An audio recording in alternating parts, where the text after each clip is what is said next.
भगवते वासुदेवाय। भक्तजनों, अब मैं आपको षष्ठोध्याय का श्रवण कराने चल रहा हूँ। सप्ताह यज्ञ की विधि, हमें सप्ताह यज्ञ कैसे करना चाहिए, इसके बारे में आपको श्रवण कराने चल रहा हूँ। कुमाराऊचुः अथ ते संप्रवक्ष्यामः सप्ताह श्रवणे विधिं सहायैर्वसुभिश्चैव प्रायः साध्यो विधिस्मृतः। देवज्ञं तु समाहूय मुहूर्तं पृच्छयत्नतः विवाहे आदिसंवित्तं तादृशं परिकल्पयेत्। नभस्य आश्विनोजौ च मार्गशीर्षः शुचिर्नभाः एते मासा कथारम्भे श्रोतॄणां मोक्षसूचकाः। मासानां विप्रहेयानि तानि त्याज्यानि सर्वथा सहायाश्चेतरे तत्र कर्तव्याः सोद्यमाश्चे। देशे देशे तथा सेयं वार्ता प्रेष्या प्रयत्नतः भविष्यति कथा चात्र आगन्तव्यं कुटुम्बिभिः। दूरे हरिकथा केचित् दूरे चाच्युतकीर्तिनाः स्त्रियः शूद्रादयो ये च तेषां बोधो यतो भवेत्। देशे देशे विरक्ता ये वैष्णवाः कीर्तनो सुकाः तेष्वेव पत्रं प्रेष्यं च तल्लेखनमितीरितं। शतां समाजो भविता सप्तरात्रं सुदुर्लभः अपूर्वरसरूपैव कथा चात्र भविष्यति। श्रीभागवत्पीयूषपानाय रसलम्पटाः भवन्तश्च तथा शीघ्रं मायात् प्रेम तत्पराः। नावकाशः कदाचिच्चेद् दिनमात्रं तथापि तु सर्वथा गमनं कार्यं षडोत्रैव सुदुर्लभा। एवमाकारणं तेषां कर्तव्यं विनयेन च आगन्तुकानां सर्वेषां वासस्थानानि कल्पयेत्। तीर्थे वापि वने वापि गृहे वा श्रवणं मतं विशाला वसुधा यत्र कर्तव्यं तत्कथास्थलं। शोधनं मार्जनं भूमे लेपनं धातुमण्डनं गृहोपस्करमुद्धृत्य गृहकोणे निवेशयेत्। अर्वाक् पञ्चाहतो यत्नादास्त्रीणानि प्रमेलयेत्। कर्तव्यो मण्डपः प्रोच्चैः कदलीखण्डमण्डितः। फल पुष्पदलैर्विश्ववितानेन विराजितः। चतुर्दिक्षु ध्वजारोपो बहुसंपद्विराजितः। शनकाद जी कहते हैं, नारद जी, अब हम आपको सप्ताह श्रवण की विधि बताते हैं। यह विधि प्रायः लोगों की सहायता और धन से साध्य कही गई है। पहले तो यत्न पूर्वक ज्योतिषी को बुलाकर मुहूर्त पूछना चाहिए तथा विवाह के लिए जिस प्रकार धन का प्रबंध किया जाता है उस प्रकार ही धन की व्यवस्था इसके लिए करनी चाहिए।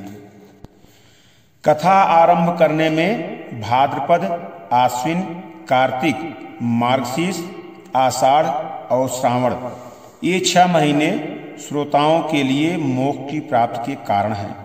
देवर्षे इन महीनों में भी भद्रा, व्यतिपात आदि कुयोगों को सर्वथा त्याज देना चाहिए तथा दूसरे लोग जो उत्साही हों उन्हें अपना सहायक बना लेना चाहिए।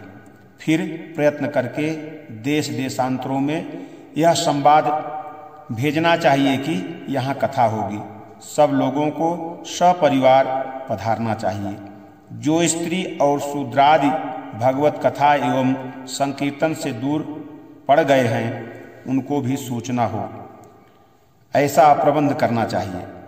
देश देश में जो विरक्त वैष्णव और हर कीर्तन के प्रेमी हों, उनके पास निमंत्रण पत्र अवश्य भेजें।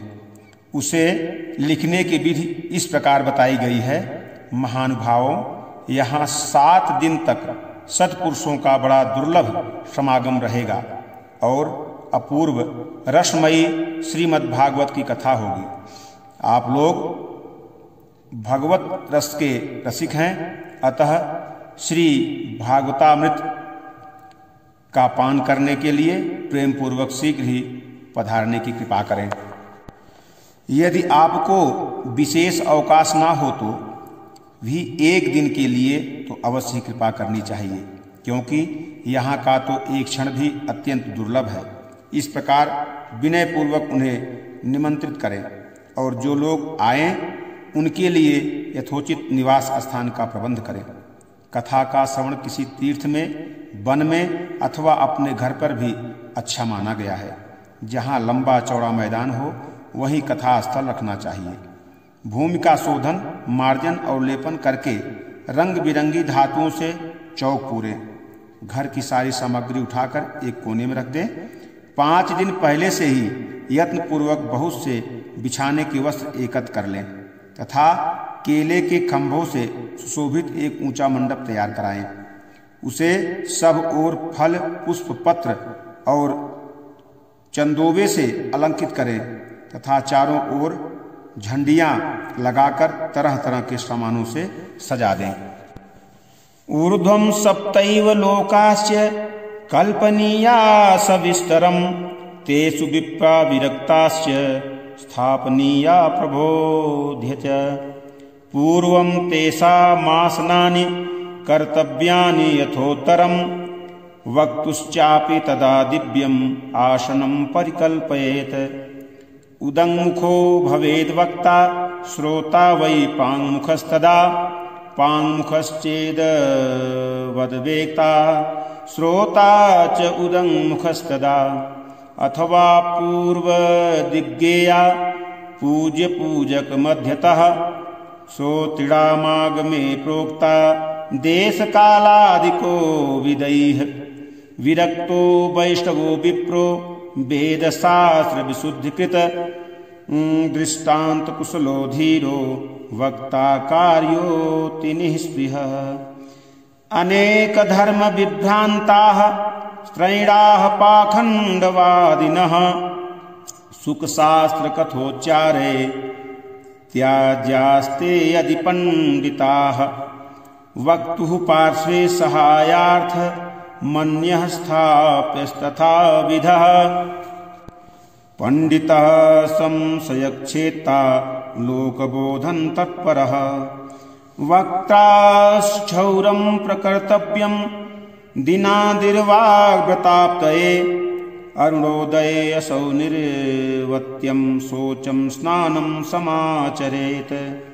नित्यं संक्षेपतः कृत्वा संध्याद्यं स्वं प्रयत्नतः।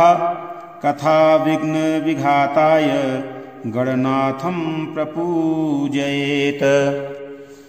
प्रीतिं संतर्प्य शुद्ध्यर्थं प्रायश्चित्तं समाचरेत्।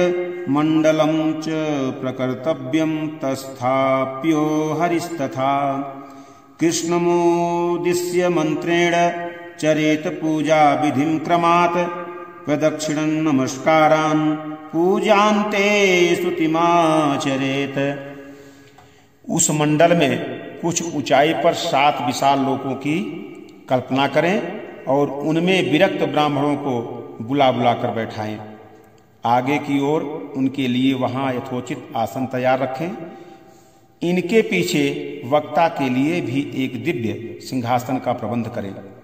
यदि वक्ता का मुख उत्तर की ओर रहे तो श्रोता पूर्वाभिमुख होकर बैठे, और यदि वक्ता पूर्वाभिमुख रहे तो श्रोता को उत्तर की ओर मुख करके बैठना चाहिए, अथवा वक्ता और श्रोता को पूर्व मुख होकर बैठना चाहिए। देश काल आदि को जानने वाले महानुभावों ने श्रोता के पास ऐसा ही नियम बताया है।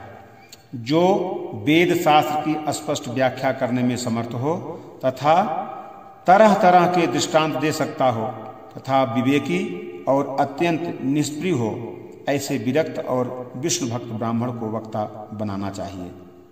श्रीमद् भागवत के प्रवचन में ऐसे लोगों को नियुक्त नहीं करना चाहिए जो पंडित होने पर भी अनेक धर्मों के चक्कर में पड़े हुए, स्त्री लंपट और पाखंड के प्रचारक हों। वक्ता के पास ही उसकी सहायता के लिए एक वैसा ही विद्वान और स्थापित करना चाहिए, वह भी सब प्रकार के संशयों के निवृत्त करने में समर्थ और लोगों को समझाने में कुशल हो।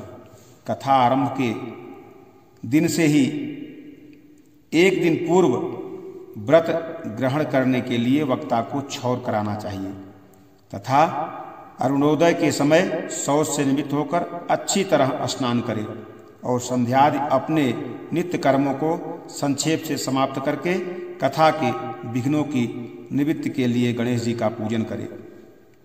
तदनंतर पितृगण का तर्पण कर पूर्व पापों की शुद्धि के लिए प्रायश्चित करे और एक मंडल बनाकर उसमें श्रीहरि को स्थापित करे। फिर भगवान श्री कृष्ण को लक्ष्य करके मंत्रोच्चारण पूर्वक क्रमशः षोडशोपचारादि विधि से पूजन करे और उसके पश्चात प्रदक्षिणा तथा नमस्कारादि कर इस प्रकार स्तुति करें। संसार सागरे मग्नं दीनं मां करुणानिधे कर्म मोह गृहीतांगं मामुद्धर भवाणवात्। श्रीमद्भागवतस्यापि ततः पूजा प्रयत्नतः कर्तव्या विधिना प्रीत्या धूपदीप समन्विता। ततस्तु श्रीफलं धृत्वा नमस्कारं समाचरेत्। स्तुतिः प्रसन्नचित्तेन कर्तव्या केवलं तदा। श्रीमद्भागवताख्येयोऽयं प्रत्यक्षः कृष्ण एव हि स्वीकृतोऽसि मया नाथ मुक्त्यर्थं भवसागरे। करुणानिधान, मैं संसार सागर में डूबा हुआ और बड़ा दीन हूँ। कर्मों के मोह रूपी ग्राह ने मुझे पकड़ रखा है। आप इस संसार सागर में मेरा उद्धार कीजिए। इसके पश्चात धूप दीप आदि सामग्रियों से श्रीमद् भागवत की भी बड़े उत्साह और प्रीतिपूर्वक विधि विधान से पूजा करें। फिर पुस्तक के आगे नारियल रखकर नमस्कार करें और प्रसन्न चित्त से इस प्रकार स्तुति करें। श्रीमद् भागवत के रूप में आप साक्षात श्री कृष्णचंद्र ही विराजमान हैं। नाथ, मैंने भवसागर से छुटकारा पाने के लिए आपकी शरण ली है। मनोरथो मदीयोऽयं सफलः सर्वथा त्वया निर्विघ्नेनैव कर्तव्यो दासोऽहं तव केशव। एवं दीनवचः प्रोक्ष्य वक्तारं चाथ पूजयेत्। सम्भूष्य वस्त्रभूषाभिः पूजान्ते तं च संस्तवेत्। शुल्करूप प्रबोधज्ञ सर्वशास्त्र विशारद एतत् कथा प्रकाशेन मदज्ञानं विनाशय।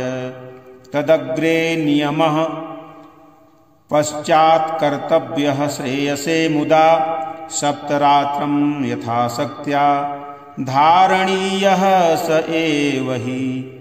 वर्णं पंचविप्राणां कथाभंग निमित्तये कर्तव्यं तैर्हरे जाप्यं द्वादशाक्षर विद्यया।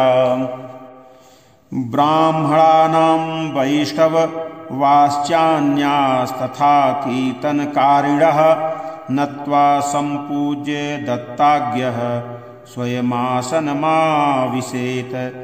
लोकवित्तधनागार पुत्रचिन्ता व्यदुष्य च कथाचित्तः शुद्धमतिः स लभेत फलमुत्तमम्। आसूर्योदयमारभ्य सार्धत्रिप्रहरान्तकम् वाचनीया कथा सम्यग् धीरकण्ठसुधीमता। कथा विरामः कर्तव्यो मध्याह्ने घटिकाद्वयम् तत्कथामनुकार्यं वै कीर्तनं वैष्णवैस्तदा। मेरा यह मनोरथ आप बिना किसी विघ्न बाधा के सांगोपांग पूरा करें। केशव, मैं आपका दास हूँ। इस प्रकार दीन वचन कहकर फिर वक्ता का पूजन करें, उसे सुंदर वस्त्र आभूषणों से विभूषित करें और फिर पूजा के पश्चात उसकी इस प्रकार स्तुति करें। सुख स्वरूप भगवान, आप समझाने की कला में कुशल और सब शास्त्रों में पारंगत हैं। कृपया इस कथा को प्रकाशित करके मेरा अज्ञान दूर करें। फिर अपने कल्याण के लिए प्रसन्नता पूर्वक उसके सामने नियम ग्रहण करें और 7 दिनों तक यथाशक्ति उसका पालन करें। कथा में विघ्न ना हो, इसके लिए 5 ब्राह्मणों को और वर्ण करें। वे द्वादशाक्षर मंत्र द्वारा भगवान के नामों का जप करें। फिर ब्राह्मण अन्य विष्णु भक्त एवं कीर्तन करने वालों को नमस्कार करके उनकी पूजा करें और उनकी आज्ञा पाकर स्वयं भी आसन पर बैठ जाए। जो पुरुष लोग संपत्ति, धन, घर और पुत्रादि की चिंता छोड़कर शुद्ध चित्त से केवल कथा में ही ध्यान रखता है, उसे इसके श्रवण का उत्तम फल मिलता है। बुद्धिमान वक्ता को चाहिए कि सूर्योदय से कथा आरंभ करके 3:30 पहर तक मध्यम स्वर से अच्छी तरह कथा वाचे। दोपहर के समय 2 घड़ी तक कथा बंद रखे। उस समय कथा के प्रसंग के अनुसार वैष्णवों को भगवान के गुणों का कीर्तन कराना चाहिए। व्यर्थ बातें नहीं करनी चाहिए। मलमूत्र जयार्थम ही लब्ध्वाहारः सुखावह हविष्यान्नेन कर्तव्यो योगवारं कथार्थिनाम्। उपोष्य 7 रात्रं वै सप्तिश्चेक्षिडयुवा तदा घृतपानं पयःपानं कृत्वा वै सूर्या सुखम्। फलाहारेण वा भाव्यमेकभुक्तेन वा पुनः सुखसाध्यं भवेदत्तु कर्तव्यं श्रवणाय तत्। भोजनं तु वरं मन्ये कथा श्रवणकारकं नोपवासो वरः प्रोक्तः कथा विघ्नकरो यदि। सप्ताहव्रतिना पूषां नियमाक्षिणु नारद विष्णुदीक्षा विहीनानां नाधिकारः कथाश्रवे। ब्रह्मचर्यम् अधः सुप्तिः पत्रावल्यां च भोजनं कथा समाप्तौ भुक्तिं च कुर्या नित्यं कथाव्रती। द्विदलं मधुतैलं च गरिष्ठान्नं तथैव च भावदुष्टं पर्युषितं जिहान् नित्यं कथाव्रती। कामं क्रोधं मदं मानं मत्सरं लोभमेव च दम्भं मोहं तथा द्वेषं दूरयेच्च कथावती। वेद वैष्णव विप्राणां गुरुगोव्रतीनां तथा स्त्रीराजमहतां निन्दां वर्जयेद्यः कथाव्रती। रजस्वलान्त्यजम्लेक्ष्य पतित वा भ्रात्य कथैस्तथा द्विज वेद ब्राह्मणोश्च न वेद्यः कथाव्रती। सत्यं शौचं दया मौनं मार्जत् विनयं तथा उदारमानसं तद्देवं कुर्यात् कथाव्रती। दरिद्रश्च क्षयरोगी निर्भाग्यः पापकर्मवान् अनपत्यो मोक्षकामः शृणुयाच्च कथामिमाम्। अपुष्पा काकवन्ध्या च बन्ध्याया च मितार्भका स्त्रवद्गर्भा च या नारी तया श्राव्या प्रयत्नतः एतेषु विधिना श्रावे तदक्षयतरं भवेत् अत्युत्तमा कथा दिव्या कोटि यज्ञ फलप्रदा। कथा के समय मलमूत्र के वेग को काबू में रखने के लिए अल्पाहार सुखकारी होता है, इसलिए श्रोता केवल एक ही समय हविष्यान्न भोजन करे। यदि शक्ति हो तो 7 दिन निराहार रहकर कथा सुने अथवा केवल घी या दूध पीकर सुखपूर्वक श्रवण करे अथवा फलाहार या एक समय ही भोजन करे, जिससे जैसा नियम सुभीते से सद सके उसी को कथा श्रवण के लिए ग्रहण करे। मैं तो उपवास की अपेक्षा भोजन करना अच्छा समझता हूँ, यदि वह कथा श्रवण में सहायक हो। यदि उपवास से श्रवण में बाधा पहुँचती हो तो वह किसी काम का नहीं। नारद जी, नियम से सप्ताह सुनने वाले पुरुषों के लिए नियम सुनिए। विष्णु भक्त की दीक्षा से रहित पुरुष कथा श्रवण का अधिकारी नहीं है। जो पुरुष नियम से कथा सुने उसे ब्रह्मचर्य से रहना, भूमि पर सोना और नित्य प्रति कथा समाप्त होने पर पत्तल में भोजन करना चाहिए। दाल, मधु, तेल, गरिष्ठ अन्न, भाव दूषित पदार्थ और बासी अन्न, इनका उसे सर्वथा ही त्याग करना चाहिए। काम, क्रोध, मद, मान, मत्सर, लोभ, दंभ, मोह और द्वेष को तो अपने पास भी नहीं भटकने देना चाहिए। वह वेद, वैष्णव, ब्राह्मण, गुरु, गोसेवक तथा स्त्री, राजा और महापुरुषों की निंदा से बचे। नियम से कथा सुनने वाले पुरुषों को रजस्वला स्त्री, अत्यंज, म्लेच्छ, पतित, गायत्रीहीन, द्विज, ब्राह्मणों से द्वेष करने वाले तथा वेद को न मानने वाले पुरुषों से बात नहीं करनी चाहिए।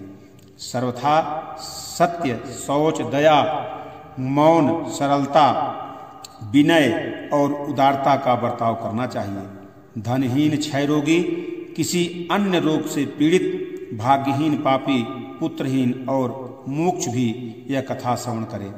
जिस स्त्री का रजोदर्शन रुक गया हो, जिसके एक ही संतान होकर रह गई हो, तो बाँझ हो, जिसकी संतान होकर मर जाती हो अथवा जिसका गर्भ गिर जाता हो, वह यत्न पूर्वक इस कथा को सुने। ये सब यदि विधिवत कथा सुने तो इन्हें अक्षय फल की प्राप्त हो सकती है। यह अति उत्तम, दिव्य तथा करोड़ों यज्ञों का फल देने वाला है। प्रेम से बोलो वृंदावन बिहारी लाल की जय। हे भगवान नारायण सबका कल्याण करें।